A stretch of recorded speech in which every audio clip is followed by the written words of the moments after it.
Let me just tell you this. The greatest thing that could happen to South Park is Meghan Markle suing because she doesn't like her portrayal in a satirical cartoon airing on Comedy Central. It would be a gift from the heavens for Trey Parker and Matt Stone to be sued by Meghan Markle. So I hope she files a lawsuit here. Whatever happened, this is my big advice for everybody out there in the media. Laugh. People are sometimes going to ridicule you, and sometimes they're going to do it in a mean-spirited fashion. Deal with it. Nobody cares. You're rich. You have a good life. Sometimes people say mean things about you. Just friggin' deal with it. It reminds me back in the day, and I wish we were still in this era, when in the 80s and 90s, there were SNL actors, comedians, who would portray prominent politicians. They would often have an interaction with those portrayers. In fact, I remember George Bush Sr.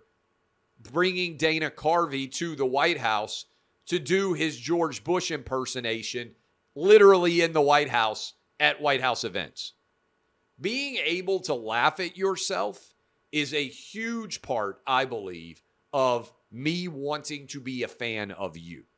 If you are so self-serious that you take every single lampooning as the utmost affront to your individual essence, you're taking yourself way too serious.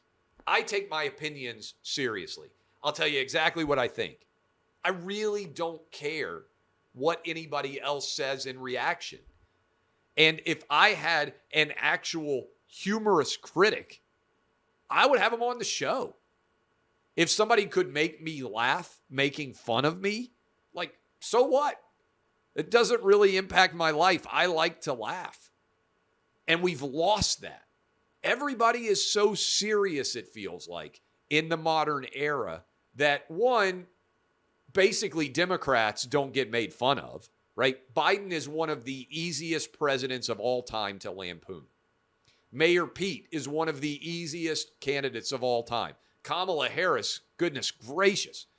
But SNL has become such left-wing propaganda that they won't even mock Democrats. I long for the day when Bill Clinton and George W. Bush would get ridiculed to the high heavens all the time on the late-night talk shows. Whether it was David Letterman, whether it was Jay Leno, whether it was Johnny Carson, everybody used to all get made fun of. And then Stephen Colbert destroyed late-night television by essentially turning his broadcast into a propaganda arm of the DNC and going after Trump every night, all the time. I don't mind people making fun of Trump. He's obviously a very easy person to make fun of, given his own histrionics and his own profile.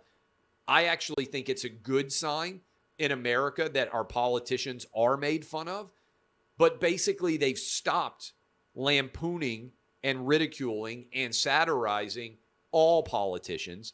And for the most part, it's turned into, late night television has, propaganda for the Democrat Party. And that's disappointing to me. I want even-handed ridicule. It's easy to make fun of Biden. Rip him. It's easy to make fun of Trump. Rip him. Meghan Markle should be ridiculed. She is an insufferable human being, at least her public profile is. Maybe I would love her one-on-one. Maybe she would be incredibly endearing. That might well be the case. But the fact that she's upset and overwhelmed by a television cartoon that made fun of her does not make me think that the two of us would get along in a great fashion. Again, somebody needs to talk some truth into Prince Harry, whatever his title is now, and just be like, dude, everything you guys do is making people hate you more. So whatever PR staff you have now, fire them all. And just be honest. Open invite. I have no idea if Prince Harry has ever heard of me. Open invite. Prince Harry. Kick Oprah to the curb. Stop trying to make yourself sound like a victim and just be a normal dude. You can have a normal dude conversation with me. I am the most normal person on the planet. It would be great PR advice. He's never going to do it. Instead, probably, Meghan Markle is going to end up suing South Park and make South Park absolutely ecstatic because it would be the best thing that could ever happen to him.